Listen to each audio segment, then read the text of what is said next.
Hello বন্ধুরা, আমি মিষ্টি মনি। আমার ভয়েসে সুন্দর সুন্দর ভালোবাসার গল্প শুনতে আমাদের পড়শি ডায়েরি চ্যানেলটি সাবস্ক্রাইব করে পাশে থাকা বেল আইকনটি বাজিয়ে দিবেন। ধন্যবাদ।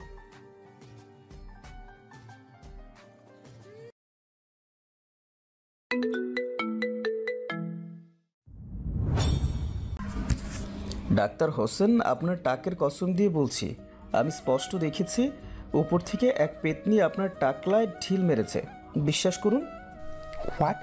ফাইজ দুঃখের ভাবে অভিভূত হয়ে মুখটি ছোট করে বলে, দেখেন ডক্টর হোসেন, আমি একদম মিথ্যে কথা বলি না, তার উপর আপনার টাকের কসম কেটেছে, তাহলে তো মিথ্যে বলার প্রশ্নই ওঠে না। ফাইজের পেছনে থাকা জাহারা গলা ফাটিয়ে হেসে ওঠে। হোসেন হাসির শব্দ শুনতে অবাক কণ্ঠে বলে ওঠে। কে হাসছে এমন করে? ফাইজ হেসে বলে, আরে তেমন কেউ না, আমাদের হাসপাতালের পেছনের জঙ্গলের পেতনিটা। তার হাসি কি চমৎকার, তাই না? পুরোই কান বয়রা করে দেওয়ার মতো হাসি। হোসেন বিড়বিড় করে, কি সব বলছে ফাইজ? পাগল হয়েছে নাকি? ফাইজের পেছন থেকে জাহারা ফাইজের পিঠে কিল বসিয়ে দেয়। ফাইজ ব্যথায় কষ্টের সঙ্গে হেসে উঠে বলে, আহ লা লা লা লা লা।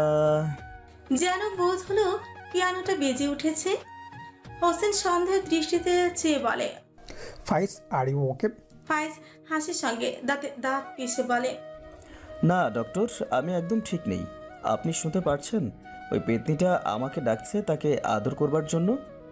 ফাইজের এহেন কথন শুনে হোসেন ভেবেই নিয়েছে ফাইজের মস্তিষ্কে সমস্যা রয়েছে, তাই বলো, ফাইজ, ভালো দেখে একটা সাইকোলজিস্ট দেখাও, আমার মনে হচ্ছে তোমার মাথায় সমস্যা আছে। বলেই জায়গাটি ত্যাগ করলো হোসেন। ধূসর জাহারা হু করে হেসে উঠল। ফাইজ জাহারার দিকে ফিরে তাকালো, সঙ্গে সঙ্গে জাহারার পিঠে ত্রিম করে একটা কিল বসিয়ে দিল। জাহারার হাসির সমাপ্তি ঘটল। ঠোঁট উল্টে বলে উঠল, বেয়াদব ফাজিল লোক, একটা মেয়ের গায়ে হাত দিস, সাহস কত তোর? আর তুমি মেয়ে হয়ে শরম করে না একটা নিষ্পাপ ছেলের পিঠে ধীরিম করে কিল মারো? বেয়াদ্দপ মায়া কোথাকার। বলি হ্যাভেনের পাশে গিয়ে বসে পড়ল ফাইজ। জাহারা ফুঁসে উঠতে চাইলে ফাইজ বলে ওঠে, কুল জাহরা, পরে আমরা কিলাকিলি করব, এখন এসে বসো আর ধূসরকে ছেড়ে দাও। জাহারা ধূসরকে কোল থেকে নামিয়ে দিল। ফাইজ পুনরায় বলল, ধূসর, তুমি নিচে গিয়ে খেলো, যাও। ধূসর লাফাতে লাফাতে বেরিয়ে গেল কেবিন থেকে। জাহারা গিয়ে ফাইজের পাশের চেয়ারে বসে পড়ল। ফাইজ বলে, ধূসর হচ্ছে সেই রোগী, ওর বয়স সবেমাত্র 7 বছর। ওর সকল রিপোর্ট আপনাদের সামনে রয়েছে। আমি এর আগেও ওর কয়েকটা রিপোর্ট আপনাদের দিয়েছিলাম। জাহারা মুখটি ছোট হয়ে উঠল। 7 বছর বয়সের এই শ্যামবর্ণের চঞ্চল বাচ্চাটির বিরল ব্রেন ক্যান্সার। কি করে এমন হতে পারে? বাচ্চাটির এখনও তো বাকি জীবনটাই পড়ে আছে। সে এত সহজে পৃথিবীর মায়া ত্যাগ করে যেতে পারে না। জাহারা তার ভাবনা থেকে বেরিয়ে এলো। চারজন একসাথে আলোচনা শুরু করলো। 2 ঘন্টার আলোচনার ইতি টেনে হ্যাভেন বলল, Faiz, we have to take the risk. জাহারা শক্ত কণ্ঠে বলল, ফাইজ, ওকে বাঁচাতে হলে রিস্ক তো আমাদের নিতে হবে, না হয় কি করে হবে? ফাইজের চোখে সম্মুখে ধূসরের হাসি মাখা মুখটি সঙ্গে সঙ্গে ভেসে উঠল। ফাইজ নির্মগ্ন চেয়ে দীর্ঘশ্বাস নিয়ে বলল, হ্যাভেন। ওকে, আমরা কাল থেকেই শুরু করতে পারি। স্টিভ উঠে দাঁড়ালো। বিদায় জানিয়ে কেবিন থেকে বেরিয়ে গেল। জাহারাও কেবিন থেকে প্রস্থান করার জন্য উঠে দাঁড়ালো। ফাইজ জাহারার ক্ষত হাতে চেনে তীক্ষ্ণ নজর দেখে বলে, হাতের অবস্থা কি? কাল রাতে হাতে ব্যথা করেছিল? জাহারা একটানে হাত ছাড়িয়ে বলল, আমার হাত ব্যথা করুক বা না করুক তাতে আপনার কি? আর আরেকটি কথা, আমি দুঃখিত আমার জন্য কাল এমনটি হয়েছে, আমার জন্য আপনাদের এই অবস্থা। ফাইজ ফ্রিকুচকে ফেলো, মনে মনে আওড়ালো, সত্যি তো জাহারার হাত ব্যথা করলে তার কি? কিন্তু কোনো এক অদৃশ্য টান অনুভব করছে সে। ফাইজ উঠে দাঁড়ালো, বলল, জানি না আমার কি, তবে গতকালকের ঘটনায় তোমার দোষ নেই। আসলে জাহারার সকলের দৃষ্টি এক নয়। কেউ নিজের সম্মুখে চাঁদকে দেখে, তাকে কোনো অধিকার ছাড়াই অপবিত্র স্পর্শ ছুঁয়ে দিতে চায়। আবার অনেকে সুদূর থেকে সেই চাঁদকে মুগ্ধ নয়নে দেখে নিজের হৃদয়কে প্রশান্তিতে সিক্ত করতে চায়। জাহারা ফ্রিকুচকে বলে, গতকালকের সঙ্গে চাঁদের সম্পর্ক কি? আর চাঁদ কি ওদের বাপদাদের সম্পত্তি নাকি যে গিয়ে ছুঁয়ে আসবে? নাকি ওরা নাসার লোকেদের মতন বিজ্ঞানী যে রকেট দিয়ে চাঁদের কাছে গিয়ে চাঁদকে ছুঁয়ে দেবে? আর চাঁদটাই না কোথা থেকে আসলো? ফাইজ জাহারার মাথায় বাড়ি দিয়ে বলে, এই মাইয়া এই এত কথা পেঁচাও কেন? হ্যাঁ, জিলাপির থেকেও বেশি পেঁচ তোমার কথায়। জাহারা ফাইজের চুল টেনে ধরে, নিজের দিকে ঝুঁকিয়ে এনে বলে, তোর কথা তো আমার থেকেও বেশি প্যাচ, পুরো অ্যামাজন জঙ্গলের মতন। আর একবার যদি তুই আমার মাথায় মারছিস না, কসম তোর মাথার একটা চুল অব্দি রাখবো না, বেলু বানায় দিব তোরা একদম। ফাইজ চেঁচিয়ে বলে ওঠে, স্যার বোন, তোকে আর মারবো না। আমি অনেক নিষ্পাপ একটা ছেলে, আমি এসব মারামারি একদম করি না। ওই হোসেনের টাকের কসম, তোর মাথায় মারবো না প্লিজ। এই ছাড়, আর চুল ছিঁড়ে আমাকে টাকু বানাইস না। ফাইজ স্যার, আপনার শিডিউল অনুযায়ী রোগী দেখার টাইম আজকে 3টায়। একজন যুবক কেবিনে প্রবেশ করে। কথাটি বলা মাত্রই তার চোখ রসগোল্লার আকার ধারণ করে। যারা ফাইজ যুবকটির দিকে তাকায়। যারা এখনো ফাইজের চুল শক্ত করে টেনে ধরে রেখেছে। ফাইজ করুণ কণ্ঠে বলে, প্লিজ বোন ছাড়, আমার মান ইজ্জত গেল আজকে। যারা ছেড়ে দিল। যুবকটি হেসে বলল, স্যার 3টায় কিন্তু। বলি হাসতে হাসতে চলে গেল। ফাইজ থাপ করে চেয়ারে বসে পড়লো, ফ্যাল করে দরজার দিকে তাকিয়ে ভারাক্রান্ত মনে আওড়ালো। দিছে আমার মান ইজ্জত খাইয়া। এখন এই পোলায় পুরা হাসপাতালের চিপায় চাপায় ছড়াবে ডক্টর ফায়াজ তার জুনিয়র ডক্টর জাহারের হাতে কিলানি খাইছে। এখন এই মুখ দেখাবো কিভাবে আমি? কেউ এক বালতি বিষ খা, আমি মইরা যাই। যারা আর চোখে তাকিয়ে বলে, মুখ না দেখাতে পারলে মাস্ক পরে আসবেন, আর বেশি মরতে ইচ্ছা করলে আমাকে বললেন, আমি খুশি খুশি ইঁদুরের বিষ এনে দিই। চিন্তা করবেন না, ওইটা খেয়ে বাংলাদেশের শত শত ইঁদুর মরেছে, এই অবধি আপনিও খেলে মরেই যাবেন। আজব এমনভাবে বলছো যেন আমি ইঁদুরের আত্মীয় হই। ওরা মরেছে, আমি কি ওদের বংশের লোক নাকি যে খেলেই টপকে যাব? আপনি চাইলে আমি নিয়ে আসতে পারি, ট্রাই করে দেখতে পারেন কিন্তু। তবে রে, বলি ফাইজ উঠে জাহরাকে তাড়া দিল। জাহরা এক দৌড়ে পালিয়ে যায়। প্রশান্ত আজ তড়িঘড়ি করে সকল কাজ শেষ করেছে। আজ একটি বারো জোনায়না তাকে ফোন করেনি। এখন 2 ঘন্টার মিটিং শেষ করে কনফারেন্স রুম থেকে বেরিয়েছে। নিজের কেবিনে গেল না, সোজা নয়না ইন্ডাস্ট্রি থেকে বেরিয়ে গাড়ি ড্রাইভ করে থানায় চলে এলো প্রশান্ত। থানা আসা মাত্র জানতে পারে জোনায়না থানায় নেই। থানায় থাকা ইন্সপেক্টরকে জোনায়না আসার সময় জিজ্ঞেস করলে সে বলে তার আস্তে আস্তে রাত হতে পারে। প্রশান্ত দীর্ঘশ্বাস ছাড়লো। থানার পেছনের সড়কে গিয়ে গাড়িতে বসে অপেক্ষা করতে থাকলো জোনায়নার। বিকেল হলো, সন্ধ্যা হলো, এখন অন্ধকার হতে শুরু করেছে। প্রশান্ত গা এলিয়ে দিয়েছিল। হুট করেই সে চকিত চাইলো সামনের দিকে। জোনায়না আসছে, পাশেই ইন্সপেক্টর আসাদ। প্রশান্ত গাড়ি থেকে বেরিয়ে এলো। জোনায়নার নজর পড়লো প্রশান্তকে। হুট করেই সে আসাদের হাত ধরে বলে উঠল, আশাদ, ইউ নো আপনি অনেক হ্যান্ডসাম, আমি তো বারবার ক্রাশ খাই। প্রশান্ত কয়েকবার পেছন থেকে ডাকে। জোনায়না শুনতে পায়। প্রত্যেকটি ডাকে তার বক্ষ কেঁপে ওঠে, মনে মনে আওড়ায়। আসাদ ফরকে উঠল। জোনায়না থেকে দৃষ্টি সরিয়ে সামনে চাইল। প্রশান্ত 2 হাত বুকে গুজেই তাদের দিকে তীক্ষ্ণ নজরে চেয়ে আছে। জোনায়না আসাদের গালে হাত দিয়ে তাকে নিজের দিকে ফিরিয়ে চোখ মেরে বলল, আপনি আমার দিকে তাকিয়ে থাকবেন সব সময়, বুঝলেন? আসাদ হু হু করে হেসে উঠল। সে আসল ব্যাপারটি ধরতে পেরেছে। হুট করে জোনায়না এমন করেছে। আসাদ হেসে বলল, আমার তো আপনার দিকেই তাকিয়ে থাকতে ইচ্ছে হয় জোনায়না। দুজন প্রশান্তর পাশ কেটে চলে যেতে চাইলেও প্রশান্ত উচ্চ কণ্ঠে জোনায়নাকে ডেকে ওঠে। জোনায়না ফরকে যায়। প্রশান্ত তো এত উচ্চ কণ্ঠে কথা বলে না। ফিরে তাকায়, অস্থির কণ্ঠে বলে ওঠে, কি হয়েছে দোস্ত? প্রশান্ত এগিয়ে আসে। আসাদ থেকে জোনায়নাকে ছাড়িয়ে বলে, আজ আমি বিকেলের আগে এখানে এসেছি। এই রাস্তার এক পাশে গাড়ি থামিয়ে বসেছিলাম। এখন তুই আমাকে দেখেও না দেখার ভান করে চলে যাচ্ছিস। জোনায়না প্রশান্তর খামার্ত মুখের পানে তাকিয়ে থেকে ফিরে আসাদের দিকে চাইল। চোখের ইশারা আসাদকে চলে যেতে বলল। আসাদ চলে যেতে জোনায়না পকেট থেকে রুমাল বের করে প্রশান্তর ঘামার্ত মুখ মুছে দিতে শুরু করলো। বলা, কি হয়েছে যে তুই এখানে বসেছিলি, তাও আমার অপেক্ষায়? ফোন ধরেছিলি না কেন? গতকাল আমাদের চলে আসার পর আরুষ্মান, মেহেরা, ফাইজের সঙ্গে যা ঘটেছে তুই হয়তো জানিস। ওই ছেলেগুলোর তদন্ত নিয়েই আজ ব্যস্ত ছিলাম আমরা। প্রশান্ত স্বস্তির নিঃশ্বাস ফেল। বলা, তুই এখনো রেগে আছিস জোনায়না? এর প্রতি উত্তর করলো না জোনায়না। রুমালটি নিজের পকেটে গুজে নিয়ে বলল, বাড়ি যা, অনেক রাত হয়েছে। এতক্ষণ যাবৎ আমার জন্য তুই দাঁড়িয়েছিলি। আই এম সরি দোস্ত। বলেই জোনায়না চলে যাওয়ার জন্য পা বাড়াতে চাইলে প্রশান্ত জোনায়নার বাহু টেনে নিজের সামনে দাঁড় করিয়ে বলে, আমি যাব মানে আর সরি কিসের? এই অবধি তো কখনো তুই আমাকে সরি বলিসনি, তাহলে আজ কেন? কি হয়েছে কি তোর?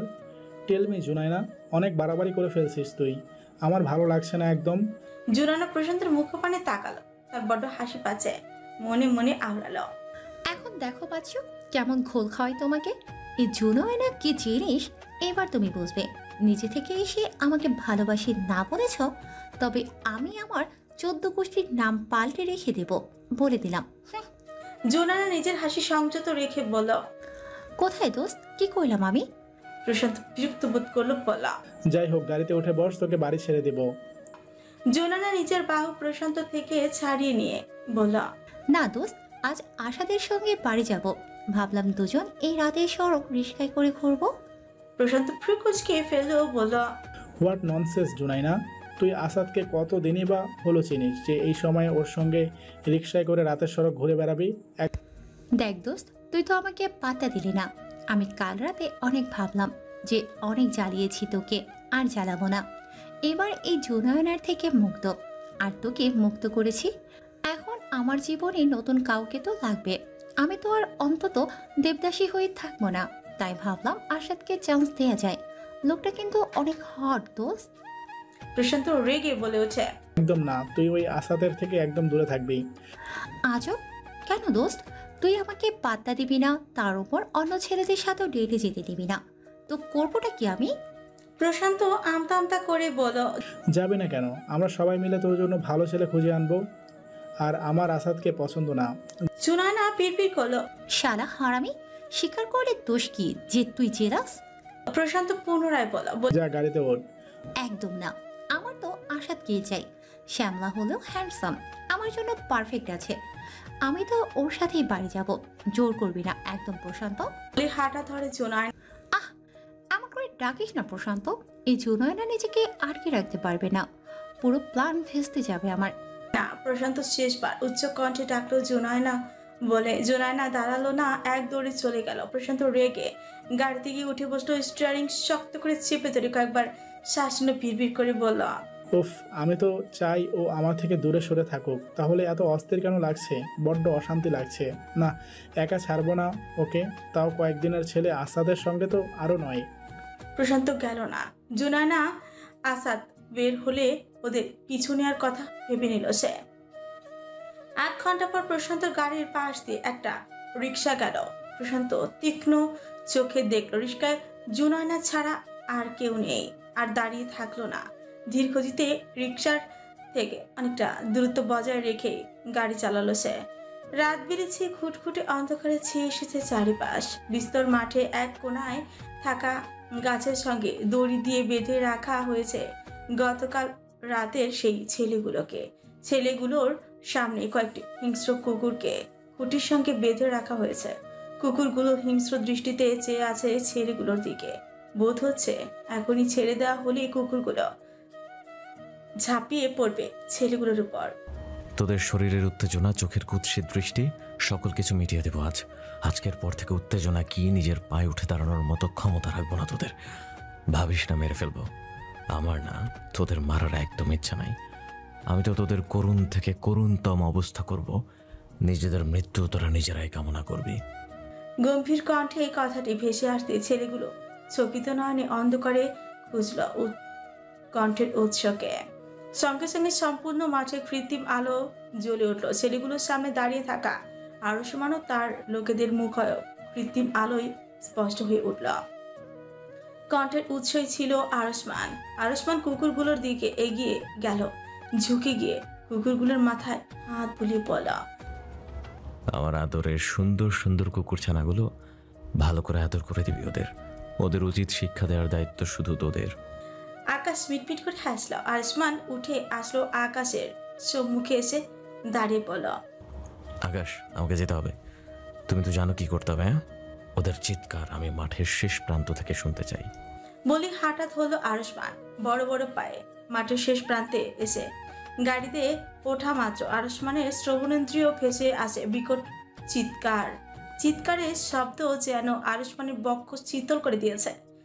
এই সকল মাস্তানদের মতো আবর্জনা তার এলাকায় সে রাখতে ইচ্ছুক নয়। এই সকল আবর্জনাদের জন্যই মেয়েদের স্বাধীনভাবে চলাফেরা বিঘ্ন ঘটে। সূর্যের তেজের প্রকোপে হ্রাস পেয়েছে অনেকাংশ।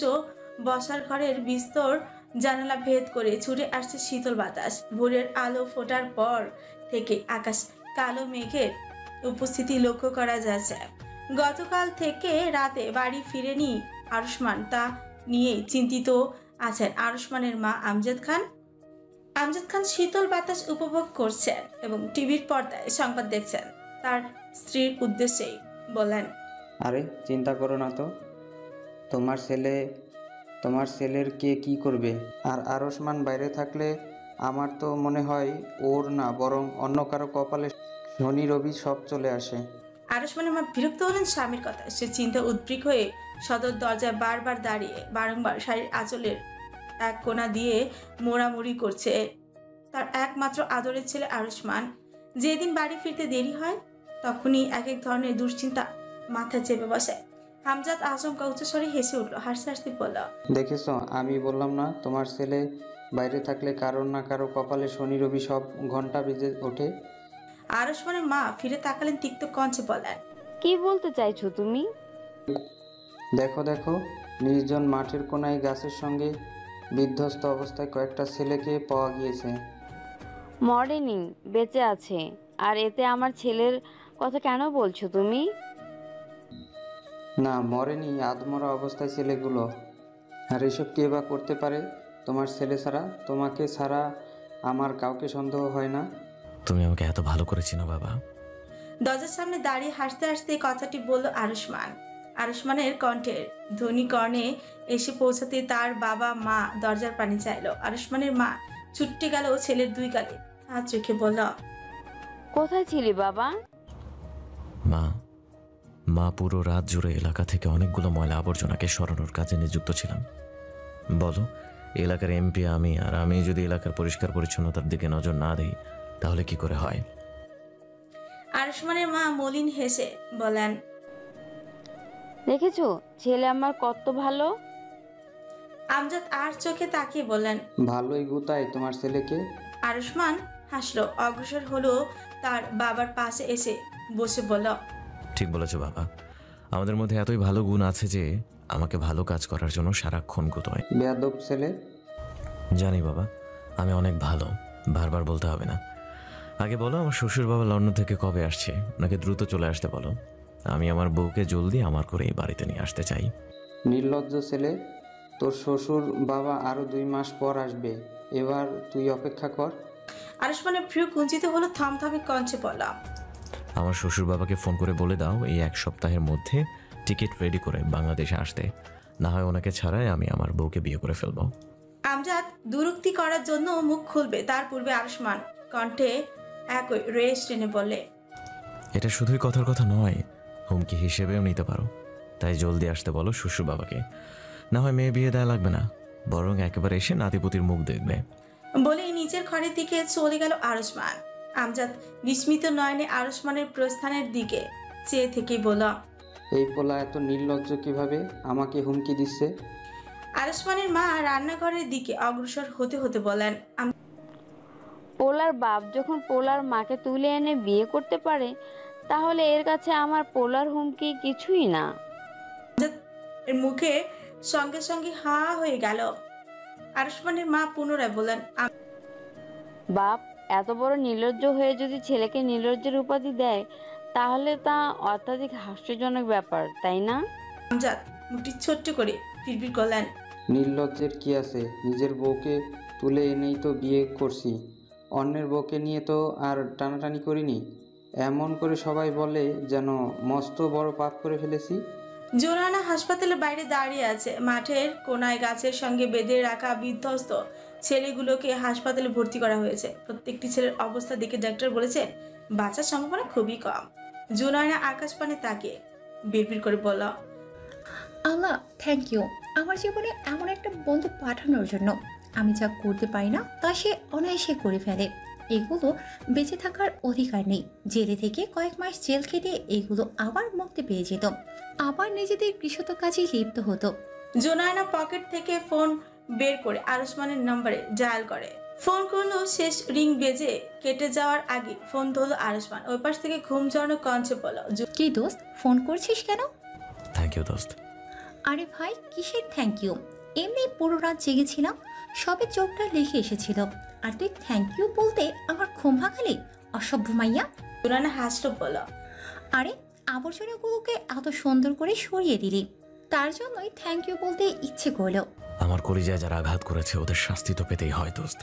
তাছাড়া আমি আমার এলাকায় আবর্জনা একদম চাই না। এবার তুই তো ফোনটা রাখ, আমাকে ঘুমাতে দে।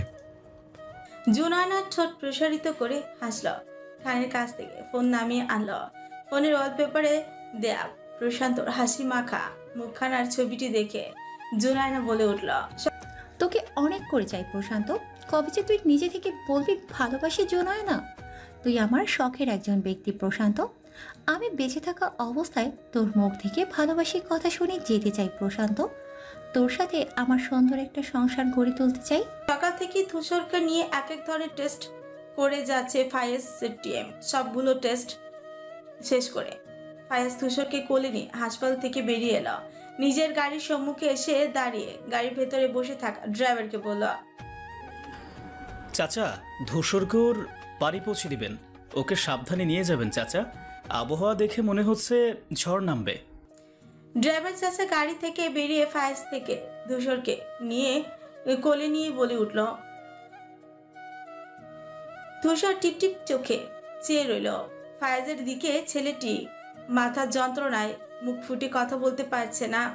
ফায়াজ ধূসরের মাথায় হাত বুলিয়ে বলল, ধূসর, কালকে থেকে আর তোকে টানা হেঁচড়া করা হবে না। মাথা যন্ত্রণা করছে ভাই, আমার ঠিক হয়ে যাবে, তুই দেখিস। আমরা চেষ্টা করছি, আর আমরা হেরে গেলে আল্লাহ কোনো না কোনো মিরাক্কেল করবে, তোকে ঠিক করে তুলবে, দেখিস। বলে ফায়াজ ধূসরের কপালে উষ্ঠ ছুঁয়ে দিল। ধূসর ঠোঁট প্রসারিত করে ক্ষীণ হাসলো, বিড়বিড় করল, ভাইয়া তুমি ভালো। ড্রাইভার চাচা গাড়িতে গিয়ে বসলেন। নিজের কোলে ছোট্ট ধূসরকে এক হাতে জড়িয়ে ধরে রেখে গাড়ি স্টার্ট দিলেন। ফায়াজের দিকে তাকিয়ে বললেন, হাসপাতালের প্রবেশদ্বার সম্মুখে দাঁড়িয়ে যারা দেখছে ফায়াজকে, মানুষটা নিজের রোগীকেও এমন করে চিকিৎসা দিতে পারে? আচ্ছা, যাহারা তো এই অবধি ধূসরের পরিবারের কাউকেই দেখতে পেল না। ধূসরের পরিবারে কেউ নেই নাকি? ফায়াজ কপালে ঘাম মুছে হাসপাতালের প্রবেশদ্বারের দিকে অগ্রসর হলো। যাহারা দৃষ্টিগোচর হতেই ফ্রিকুচকে এলো। যারা সম্মুখে গিয়ে দাঁড়িয়ে বলল, আর 15 মিনিট পর তোমরা তো পেশেন্ট দেখার টাইম, এইখানে কি করছো? হ্যাঁ, জলদি পেশেন্ট দেখে বাড়ি যাও, আবহাওয়া ভালো নেই। যারা ফায়াজের কথার উত্তর না করে নিজেই প্রশ্ন করল, ধূসরের পরিবারের মানুষকে তো দেখলাম না, ছেলেটার এত বড় একটা রোগ, আর ওনারা কি ওর সঙ্গে আসেন না? ফায়াজ দীর্ঘশ্বাস ছেড়ে বলল, ধূসরের এই পৃথিবীতে কেউ নেই। ওর নানিমা থাকা অবস্থায় ওকে আমার কাছে এনেছিল চেক আপের জন্য। তার কয়েকদিন পরেই ধূসরের নানিমা মারা যান। ওর নানিমার মৃত্যুর কথা আমার অ্যাসিস্ট্যান্ট আমাকে জানানোর পর আমি তার পরের দিনই যাই ওদের ভাড়া বাড়িতে। গিয়ে ধূসরকে বাড়িওয়ালার ঘরে পাই। ওই ছোট্ট ধূসরকে দেখেই আমার কেমন যেন এক মায়া লেগেছিল যাহারা। তারপর তৎক্ষণাৎ সিদ্ধান্ত নেই ওকে আমার কাছে নিয়ে আসবো। ধূসর এখন আমাদের বাড়িতে আমাদের সঙ্গেই থাকে, আমরাই ওর পরিবার। যাহারা ঠোঁটের কোণে এক চুলতে হাসি রেখা ফুটে উঠল, বলল, এই দিক দিয়ে আপনি খুব ভালো ফাইজ। ফাইজ ভাব নিয়ে বলল, আমি জানি আমি অনেক ভালো। বলে ভেতরের দিকে হাঁটা ধরলো। যাহারা পেছন থেকে বলে উঠল, নিজের প্রশংসা নিজে করা ভালো না মিস্টার ফাজিল। ফাইজ ফিরে চাইল, হেসে বলল, তাহলে কি তোমার প্রশংসা করব? আরে যাহারা, তুমি দেখতে জাস্ট পরীর মতো, তোমার রূপ চাঁদের মতো প্রশংসনীয়, আর তোমার ওই মুখে থাকা দাগগুলো মোহনীয়।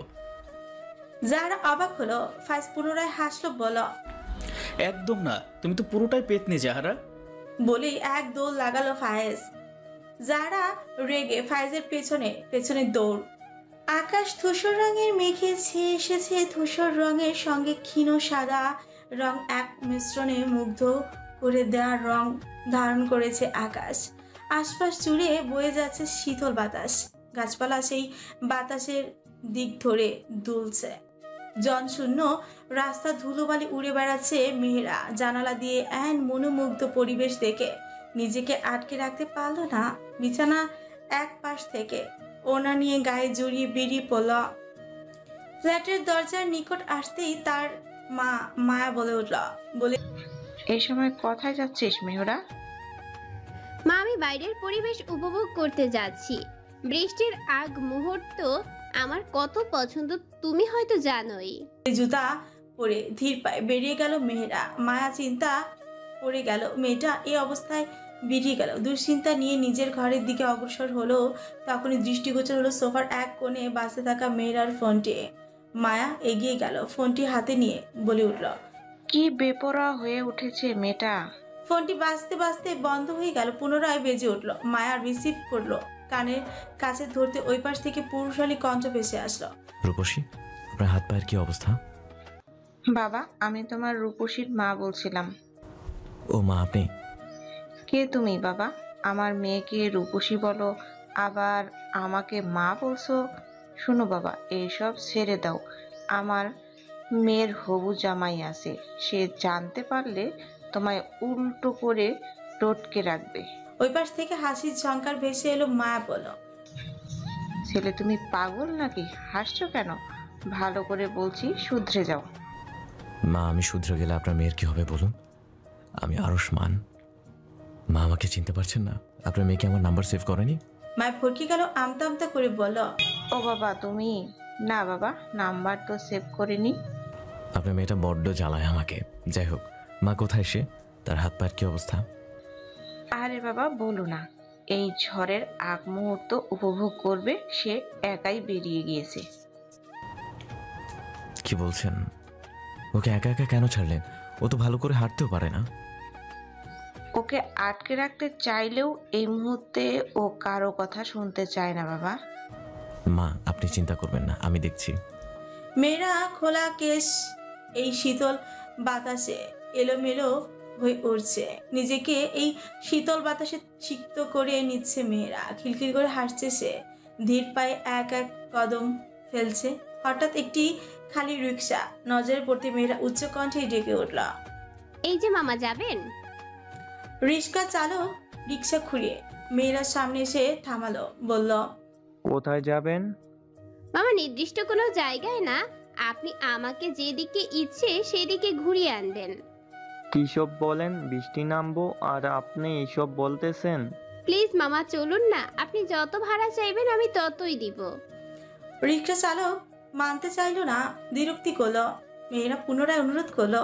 একসময় রিক্সা চালক মানলো। মেয়েরা উঠে বসলো রিক্সায়। তার ঠোঁটের কোণে অমায়িক হাসি। আজ বহুদিন পর মেয়েরা মন খুলে হাসছে। বাড়ি থেকে অনেক দূর চলে এসেছে রিক্সা। আশেপাশে এক দমকা হাওয়া বইছে। মেয়েরা প্রকৃতির মোহিত রূপ চেয়ে চেয়ে দেখছে। আচমকা কালো রঙা এক গাড়ি রিক্সার সামনে চলে আসে। রিক্সা চালক রিক্সা থামিয়ে ফেলে। মেয়েরার সুকুঞ্চিত হলেও মুখ ফুটে কিছু উচ্চারণ করার পূর্বে কালো রঙা গাড়ির পেছন দরজা খুলে আরুষ্মান বেরিয়ে এলো। কয়েক কদমে রিক্সা চালকের সামনে এসে দাঁড়ালো। রিক্সা চালকের নিকট ক্ষমা চেয়ে বলল, মাফ করবেন মামা, আসলে আপনার রিক্সায় যে বসে আছে সে আমার হবু বউ। আমার বউটা একটু পাগলা স্বভাবের। আমার শাশুড়ি মায়ের কোনো কথা না শুনেই এই প্রকৃতির দমকা হাওয়া খেতে একাই চলে এসেছে। মেয়েরা বলে উঠল, মামা, আপনি পাশ কাটিয়ে চলে যান তো, এই লোকের কথা একদম শুনবেন না। রিক্সা চালক এক ফালি হাসলো, বলল, আপনি আমাদের এলাকার এমপির কথা শুনতে বারণ করছেন। মেয়েরা বিরক্ত হয়ে রিক্সা থেকে নেমে পড়লো। পার্স থেকে টাকা বের করে রিক্সা চালকের হাতে ধরিয়ে দিয়ে বলল, এই নিন ভাড়া, আর আপনি দাঁড়িয়ে দাঁড়িয়ে শুনুন আপনার এমপি সাহেবের কথা। বলি হাঁটা ধরে সে। আয়ুষ্মান নিজের পকেট থেকে কিছু টাকা বের করে রিক্সা চালকের হাতে ধরিয়ে দিয়ে বলল, মামা কিছু মনে করবে না, এটা রাখুন, আমার তরফ থেকে আপনাদের জন্য উপহার। বাড়ি চলে যান দ্রুত, বৃষ্টি ধরণীতে নেমে এলে কিন্তু কাক ভেজা হয়ে পড়বেন। রিক্সা চালক টাকা নিতে দ্বিরুক্তি করলে আয়ুষ্মান সহসা জড়িয়ে ধরল লোকটিকে, বলল, রাখুন, এটা মনে করবেন আপনার ছেলে আপনাকে দিয়েছে। আর ধন্যবাদ মামা, আমার বউকে এই অবধি সাবধানে আসার জন্য। বলেই আয়ুষ্মান ছেড়ে দিল লোকটিকে। লোকটি বিস্তর হাসল। হাত বাড়িয়ে আয়ুষ্মানের মাথায় তার হাতটি রেখে বলল, তোমার বউ কি? আমরা সবাইকে সাবধানে পৌঁছে দিতে চাই আর দোয়া করি তোমার জন্য। রিক্সা চালক ফুরফুরে মনে তার রিক্সা নিয়ে চলে গেলেন। আরুষ্মান পেছন ফিরে তাকালো। মেয়েরা কুড়িয়ে কুড়িয়ে ধীরে হেঁটে চলেছে। আরুষ্মান হাসলে দৌড় লাগালো। দৌড়ে মেয়েরার অনেকটা কাছে আসতে মেয়েরার বাহু ধরে টেনে ধরল, নিজের দিকে ফিরালো, হেসে বলল, এই যে রূপসী কন্যা, আপনার এত রাগ থেকে আসে বলুন তো? মেয়েরা আর চোখে আরুষ্মানের হাত দেখলো, যেই হাতে আরুষ্মান মেয়েরার বাহু শক্ত করে ধরে রেখেছে। মেয়েরা কণ্ঠে বিরক্তি রেস টেনে পড়ল। আর আপনি আমার মনটাই খারাপ করে দিয়েছেন আরুষ্মান। কি সুন্দর ঘুরছিলাম আমি, ছাড়ুন আমাকে। আরুষ্মান হাসলো চট করে, মেয়েরাকে কোলে তুলে নিল, বলল, হাই মাই ওয়াইফ, আপনার মন খারাপ? আমি কি করে হতে দেই বলুন? আজ এই প্রকৃতির উপভোগ না হয় নিজের এই মানুষটির কাছে থেকেই করুন।